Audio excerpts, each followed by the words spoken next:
Hello, it's John Heaton, and today I'm going to be reviewing this album by Eric Clapton, 461 Ocean Boulevard. And actually I'd lost my vinyl copy of this, so I had to pick it up. I picked it up in a second-hand record shop in Greenwich a couple of months ago for I think it was a tenner. So this is in pretty good condition. I don't know what happened to my original. It's on RSO label. So this is Eric Clapton album from 1974, and it was his first solo album for a while, for like 5 years actually.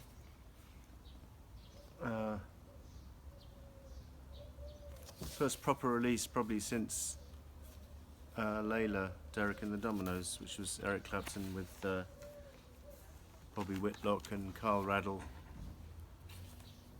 Jim Gordon, Dwayne Allman, and in between times he'd been pretty strung out on heroin. He'd made an appearance at the concert for Bangladesh Concert of George's in August '71 and brought the wrong guitar to that, struggled through that performance, and so he'd done the Rainbow concert with Pete Townsend in early '73, which featured Steve Winwood and Rick Gretsch and Jim Capaldi and others, and but this was his first solo album proper since his eponymous debut in '69, or '70. So this was keenly anticipated, and he toured on the back of it, and I have to say it's an absolute stunner. I think Eric is, I think this is possibly his best solo album. I have others which I have a soft spot for, like Backless and Slow Hand, but objectively speaking, I think this is probably his finest hour, unless you count Layla as a solo album, which is really not. So then I was delighted yesterday to find the album on 180 gram new vinyl for a very reasonable price, and I'd seen a box set of his 70s releases which was ridiculously overpriced, and this is on a different label. Maybe all of the Clapton reissues is on a different label. Anyway, I've yet to play this version, but I was very happy to find. I like to replace the most important albums in my collection with the 180 gram vinyl version, and this certainly qualifies under that category. I think it's a sublime album, and as I say, he was to struggle to match the quality of it in subsequent years, not to take anything away from his later work, but he really set a high standard here, and so what can I say? Musicians. Does it say the musicians? Probably does on the should know this off the top of my head, but Yvonne Elliman is obviously on backing vocals, very effective, and she was later, or around about the same time, in Jesus Christ Superstar, playing the part of Mary Magdalene, I think, and George Terry on guitar, and Jamie Aldaker on drums, who stayed with Eric for quite a while, and I remember seeing Eric on the Money and Cigarettes tour in '83 and at St Austell, Cornwall Coliseum, and Jamie Aldaker was playing drums there, and Donald Duck Dunn was on bass. But on this album, who plays the bass on this album? Carl Raddle from the Dominoes plays bass on this album. Very nice to have this on 180 gram vinyl. So, the tried and tested band, and actually I have an extended CD version of this album where there was the original album and then quite a bit of this album performed in concert the same year, somewhere in London, I think. Any other musicians I should tell you about Dick Sims on organ. I think that those are the main ones. So starts off with Motherless Children, which is just a sublime rocker, and it's one of the very best rockers in Eric's career. If you want to put this one on loud, the way it begins with the guitar intro, and then guitar intro doubled, and then the bass drum comes in, and then the drums come in, and it's just brilliant. And a sad song lyrically about children without a mother. Sister will do the best she can, that kind of thing. So many things a sister can't understand. So I love this track, absolutely brilliant. And then Give Me Strength is a sublime ballad with superb guitar from Eric. It's one of his very best ballads ever. I think when they re-released this on CD, they mucked around with the track listing, and I'm happy to see this new vinyl has restored the original track listing, because I think it works better like this.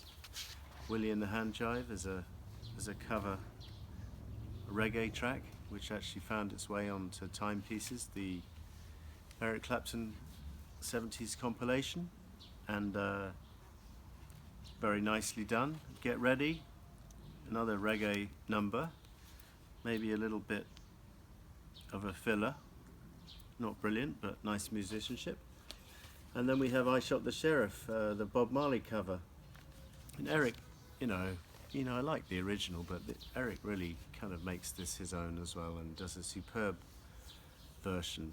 And he would do the same with Knocking on Heaven's Door, Bob Dylan.